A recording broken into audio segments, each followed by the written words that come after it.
Welcome to my homestead, y'all. I'm your host, Jenny Velicky, also known as the Funky Farm Girl. I'm working to create a home with a little farm, a little faith, a lot of food, and a bit of funky. I'm learning all about growing and preserving our food supply, raising chickens and children, and becoming more self-sufficient while leaning hard on Jesus. And I want to take you along for the ride. So grab yourself a cup of something wonderful and let's visit a while.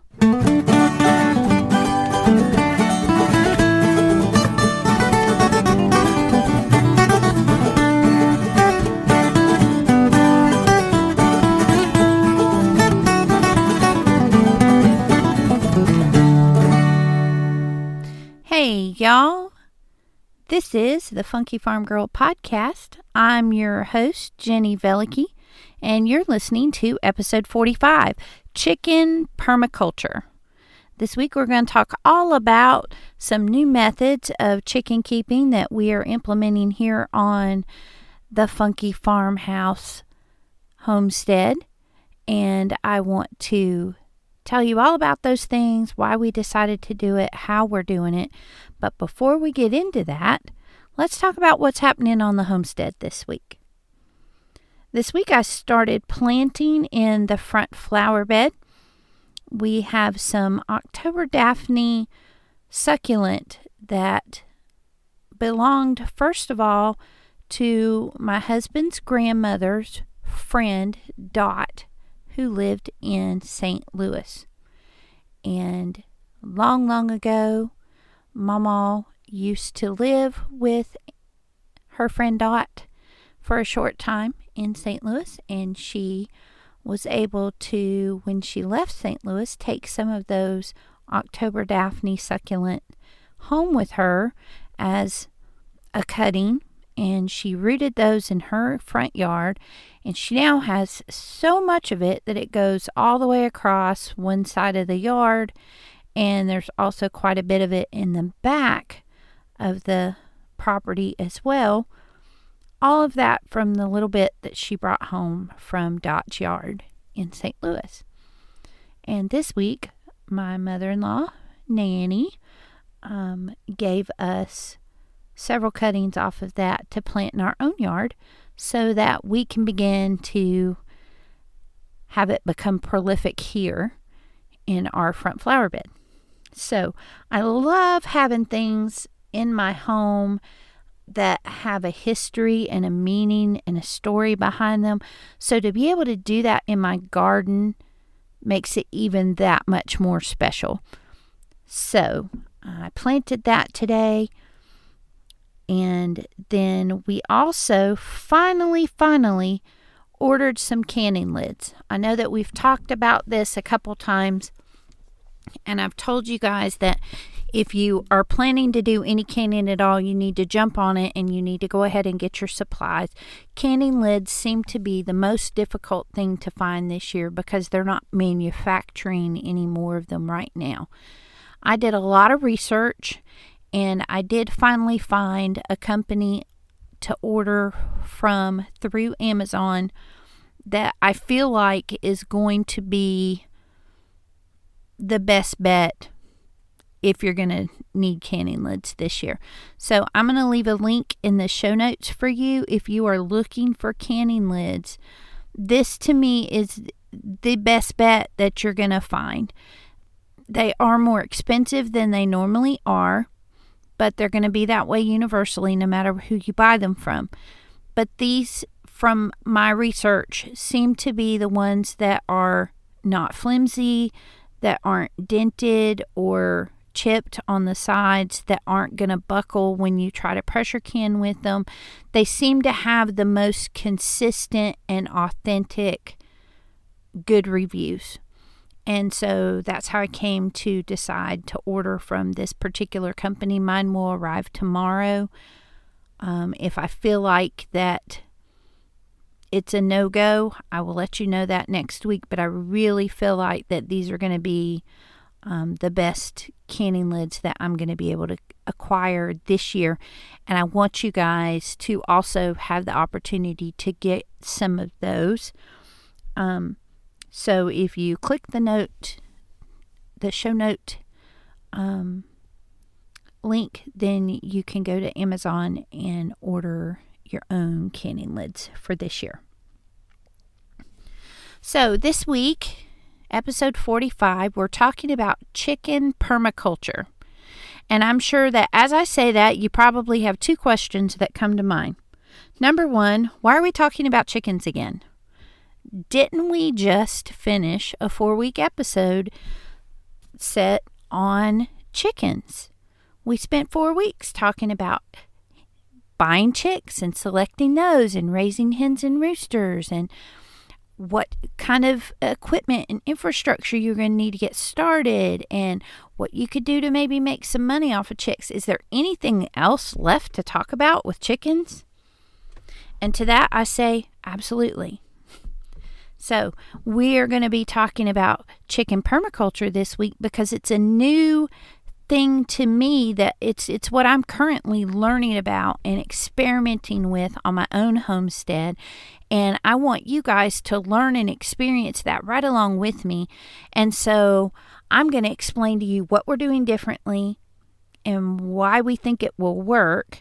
And then in real time, as this is going through the year, you can check out my Instagram and you can keep listening here to the podcast, and you can discover if the things that I'm testing are really going to be true and if it will be as wonderful as we seem to think it's going to be. So that's why we're talking about chickens. Now, the other thing that you may be asking yourself is, what the heck is permaculture? It may not be a term that you're very familiar with. And I know that for me, it was a term that I had heard several times in gardening blogs or on different websites. I had seen it on Pinterest, but I didn't really know what it meant. And recently I've been able to really explore it and learn more about what permaculture is. And so I want to share a little bit of that with you today. And I'm hoping that through the year, as we begin to implement more and more permaculture type changes to our land, that we can talk more and more about practically what that looks like and how you can do that, even if your homestead is an apartment or a country house or a cookie cutter house in a subdivision. So, what is permaculture? Permaculture is working with the natural forces of the world, wind, water, sun, to provide food, shelter, water, and everything else your land needs besides the plant and seeds.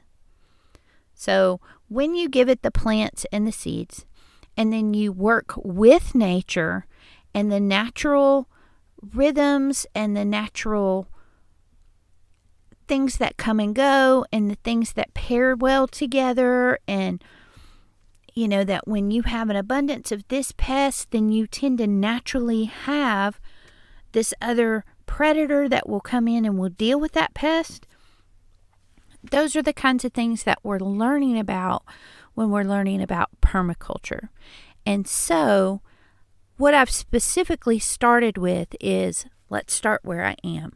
I have chickens, and if I love this concept of permaculture, and I love this concept of how can I use the natural things that chickens already want to do and the natural way that my garden and my land are, how can I pair the two of those together so that they're going to work best together and give me the best outcome? And so that's what we're beginning to learn and beginning to do here on the Funky Farmhouse homestead. The first thing that we need to know is what chickens can do for us. We know that chickens will eat kitchen scraps and they'll eat weeds every chance they get. They love to forage and they love to have food to dig through and peck through and pick at and nibble on.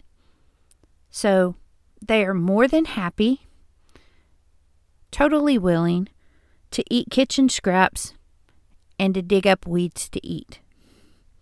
They're also willing and able to till and maintain your soil. They can dig it up. They can fertilize it with their poop. They can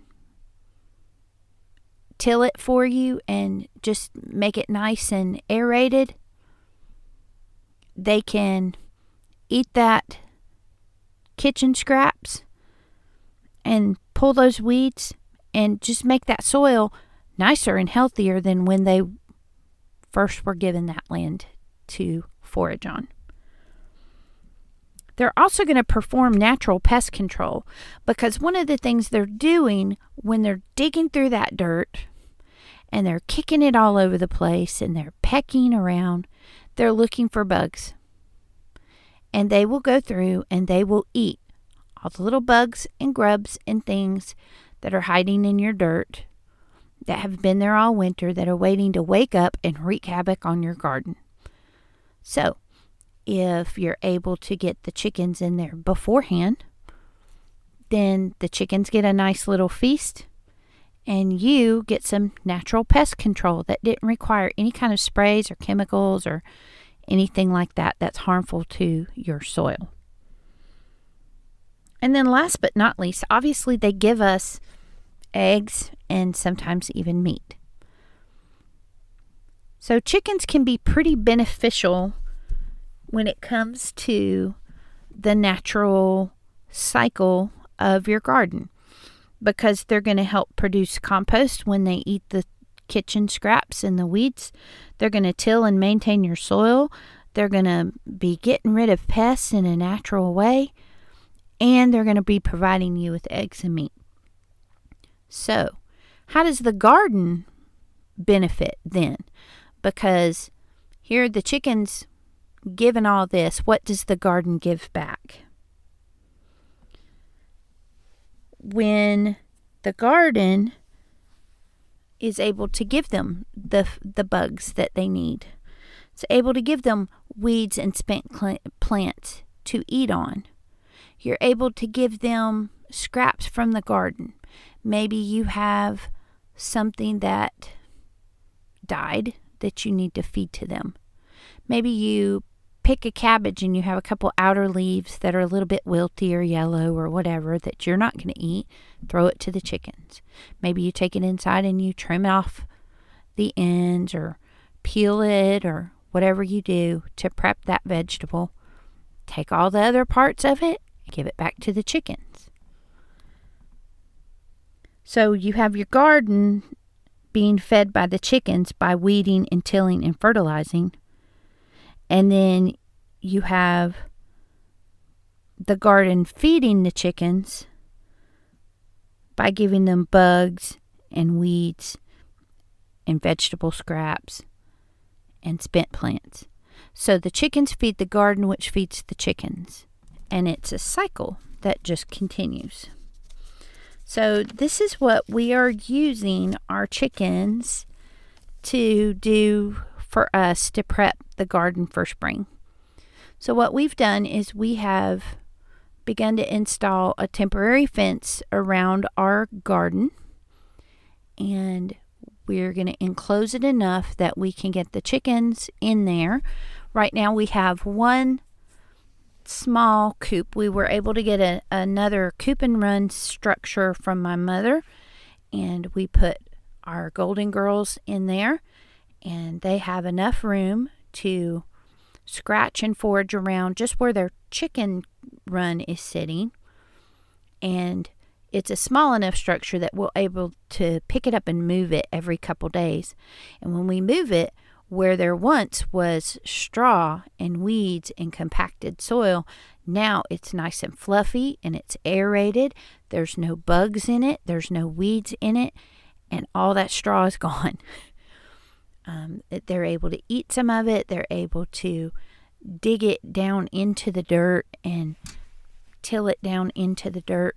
And so those little patches where the chicken coop has been are now ready to plant.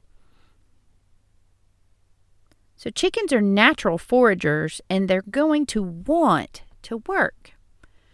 One of the best things you can do for your chickens is to give them enrichment activities, things to do to keep them busy. Because when you have bored chickens, then you have unhappy chickens. And when they are bored and they are unhappy, they're going to begin to peck at each other and to pick on each other. You're going to end up with a bully chicken. You're going to end up with chickens who are going to develop unhealthy habits because they're bored. You want chickens who are active and happy and vibrant. And one of the ways you do that is by giving them enrichment activities.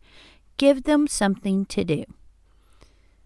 So, it's also going to cause a better flock dynamic because you're not going to have the bullying and the pecking and the picking at each other because they're too busy looking for goodies. So, find ways that you can give your chickens work to do and ways to forage. Even if you're like we are and you have a completely enclosed run and that is the only space that they will be in, they're not free rangers, you're not able to put them anywhere else, you can still give them enrichments. You can give them the kitchen scraps and things right there inside the run, and they will eat that and they will dig it back into the dirt and it will decompose there and it'll make compost right there in your chicken run. It'll be less stinky than the other ways that you've tried to keep your run, and it will provide you with compost that you can take and put back on the garden. So it's really a win-win-win because the chickens get to forage, the garden gets refreshed for planting, and we get a prepped space with a lot less work.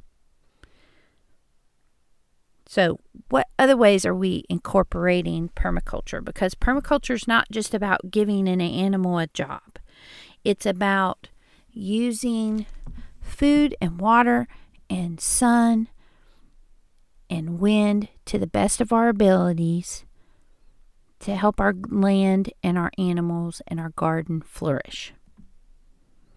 So, one of the ways we're doing that is the way we feed the chickens. A laying hen will need 1/3 pound of food per day per chicken. So we have a flock of 14 laying hens right now. And so at 1/3 pound food per day per chicken, that comes out to 4.32 pounds of food a day. So let's say 4.5 pounds of food per day. Now what I've been doing is I put enough food in their feeder that automatically drops 2 or 3 times a day an amount of food that I don't even really know how much I was giving them. And I fill up that feeder twice a week. And I was going through about 120 pounds of food a month, which is right about at 1/3 pound per chicken. But all of it was feed. And so that's costing me close to $45 a month in chicken feed. Now what we do, as we're trying to incorporate the permaculture ideas in how we raise our chickens, we're still giving them some traditional feed, but we're mixing it with some other things. And it's not their primary source of nourishment. It's not their sole source of nourishment. Those pellets that you're feeding your chickens through traditional feed have all the vitamins and minerals and things that they need, but they've also been heat treated and compressed in order to make it into a pellet. And so you lose some of that nutrition that you normally would have had if it was fresh food. So how do we compensate for that? We have developed a little system where instead of the automatic feeder, we have a feed bucket tray for each chicken run, and we will measure out the food for the day. We know that using the scoop that we have, if you fill it to the top of the opening of the scoop, that's for the big chicken run. And if you fill it to the first line inside the scoop, that's enough for Hazel and the little mystery girls, Velma and Daphne. And that's also enough for the 4 golden girls in their chicken run. So we start with that. But that feed that we're scooping for that is not just traditional feed. It's been mixed with a chicken scratch, with wheat berries, with black sunflower seeds, with cracked corn. You can also mix it with split peas, oats, millet, rice. There's lots and lots of different things that you can use, and there's a ton of different recipes online if you start looking at different things that you can feed your chickens. So we've developed our own little mix that we keep in a tub, and now we scoop out that amount, and then on top of that we will add kitchen scraps and weeds and greens.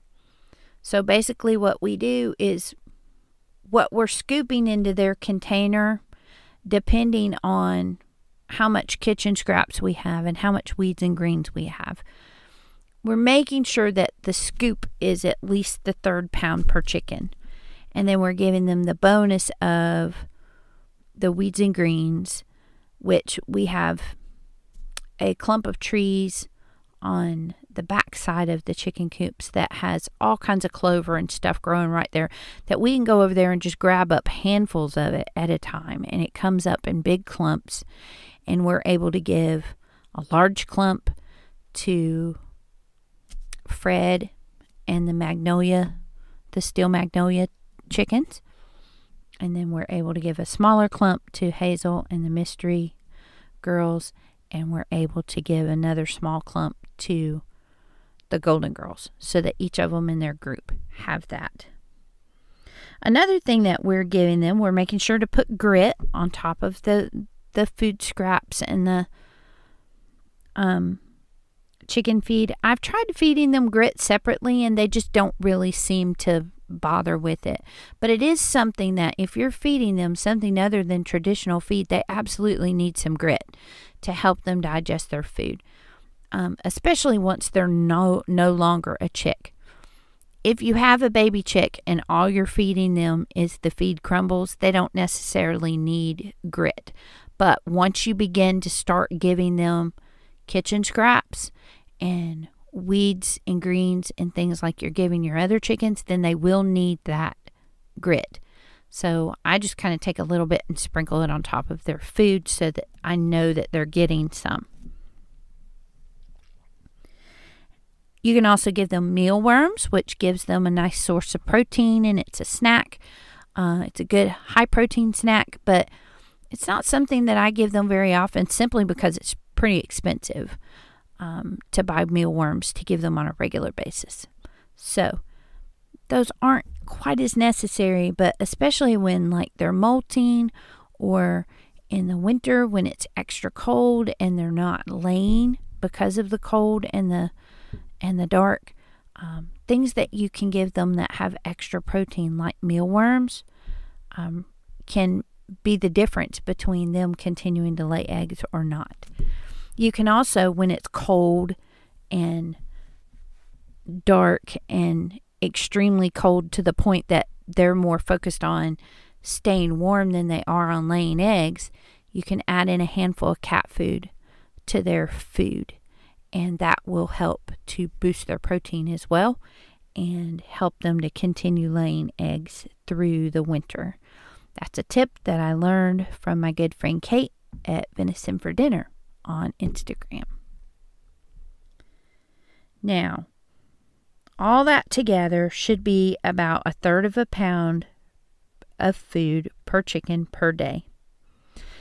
I'm also, at this moment, we are gearing up for all the busyness of spring, and one of the things that we're going to be doing is we're doing away with our kombucha production for right now, because it's just one more thing to juggle and one more thing to keep up with. And I had some that frankly sat for too long and has turned quite vinegary for our taste, but the chickens love it, especially when I just add some to their water. So every time I go to fill their feeder now, I'm putting some in their feeder. They have a 5-gallon bucket of water, and I put probably about a cup of kombucha in that water when I go to feed them. I may up it to about a quart, because I don't really think that they've noticed. It's diluted pretty heavily. But I'll continue to do that until I finish off what I have. I have about 1.5 gallons of kombucha left to feed them. And then I will also give them the scobies, and that will give them probiotics for their gut health. And so it's not something that I will give them as a big whole piece. I will cut it up into smaller pieces and incorporate it in with the other things that I'm feeding them. And we'll begin to feed that SCOBY to them as well. And so that will just give them an extra boost of probiotics and things as they're coming out of winter, where everything's been closed up and everything's been wet and damp and yucky, to just give their gut a good boost as we begin the active season of spring and summer. So again, if you're going to do all these things combined, that's going to reduce your overall traditional feed consumption. So that's going to lower your traditional feed bill. Yes, you will still be buying things like cracked corn and sunflower or seeds and things like that, but they're much less expensive, and they go quite a ways longer than buying traditional feed, especially if you're portioning out what we feed them. Chickens are like goldfish. If you leave food out for them, they will continue to eat and eat and eat and eat.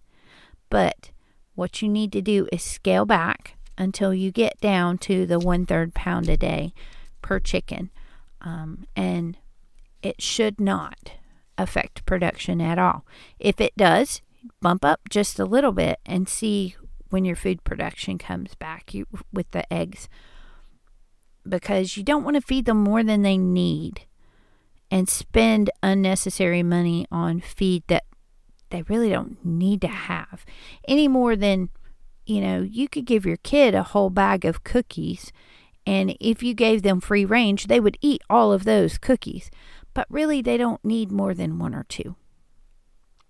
And that's really what's best for them, and it's cheaper for you. So the same thing with our chickens.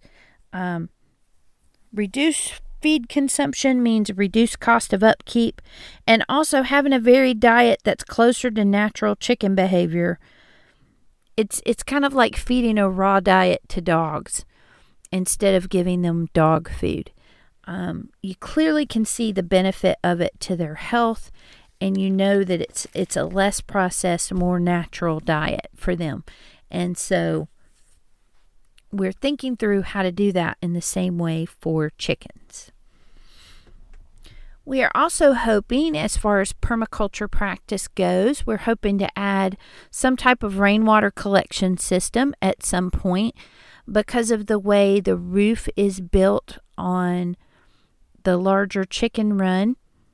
There are grooves in it. It's kind of a corrugated, wavy plastic panel. And because of the slope of our land, one side is higher than the other, so there's a natural slope to it. And we're hoping to eventually build some kind of rain containment system that will catch the water that rains down over that roof and catch it into a barrel, so that we can then divert it to their water inside the run and provide some of their water that way. We're also hoping to be able to contain rainwater to use in the garden as needed.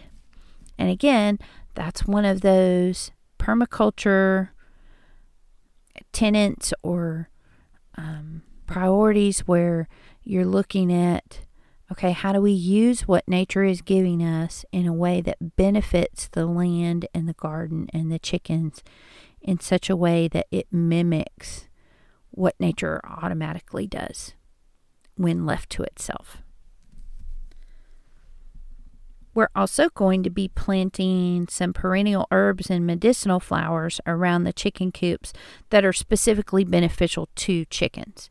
So we're going to be planting things like rosemary and mint and thyme and sage and nasturtiums. All of those things are wonderful for chicken health. They are things that you can use in their nesting boxes and in their coops for deodorizing, for helping with their gut health, for just in general adding nutrition to their diet. Nasturtiums help to make their egg yolks very bright yellow. Marigolds will do the same. And so those kinds of things will be things that we'll be planting around the chicken coop because they're going to benefit the chickens. So why not have it right there where they need it and where we can access it quickly to add it into whatever it is we're feeding them that day. I invite you to go follow along with me on Instagram. I am the Funky Farm Girl there as well to see how we're going to be implementing these changes throughout the season. I'm also going to put a couple links in the show notes for you of different things to begin to learn about permaculture on your own, and specifically how that relates to caring for your chickens. I don't want you to just take my word for it. I want you to be able to look at some other people who are doing this kind of chicken keeping and understand the thinking behind it and what we're hoping the benefits of it will be, and see if it might be right for you and for your flock. Now, before we go today, I have 2 quick requests of all my listeners. First of all, do you have any friends in Alaska? I don't know if you're aware, but the Funky Farm Girl has been downloaded in 49 states and in 47 countries across the world. That blows my mind, y'all. I am so thankful for each and every one of you that listen all across the world. I want to say hello to my friends in Belgium. Belgium is my second highest country download, second only to the U.S. And so I'm really happy to have all you that listen to me in Belgium. And in the U.S., like I said, I have been downloaded in 49 states. The only holdout has been Alaska. And I would like to set a goal to reach all 50 states. So if you have a friend who lives in Alaska, or even someone who's going to be visiting Alaska, please send them a link to the Funky Farm Girl and ask them to listen. I'd love to get that one download in Alaska so that I have all 50 states. And then the second request I have for you today is, can you please go leave me a review on Apple Podcasts? Reviews help me get in front of more eyes so that I can get into more ears. 5-star reviews on Apple Podcasts do more to help my podcast grow than anything else you could do, including downloading episodes. So, be sure to go to Apple Podcast, search for The Funky Farm Girl, click Reviews, and then tap on the Write a Review button. Please leave me 5 stars and a few words about what you enjoy most about the Funky Farm Girl podcast. And to thank you, I'm going to be doing a special seed giveaway next Wednesday, March the 17th. If you leave me a review, then send me an email at jenny@thefunkyfarmgirl.com.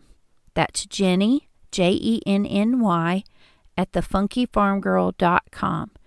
And let me know that you've left a review. And that will enter you into a special giveaway for a set of seeds from the Funky Farm Girl. I'll pick a winner next Wednesday, and I may even feature your review here on the podcast. So stay tuned. See you next week, y'all. Thanks for stopping by, y'all. If you're inspired by what you've heard today, the best compliment you can give me is to share the Funky Farm Girl with your friends. You can stay connected by following the Funky Farm Girl on Instagram, Facebook, and YouTube. Until we meet again next week, remember to bloom where you're planted.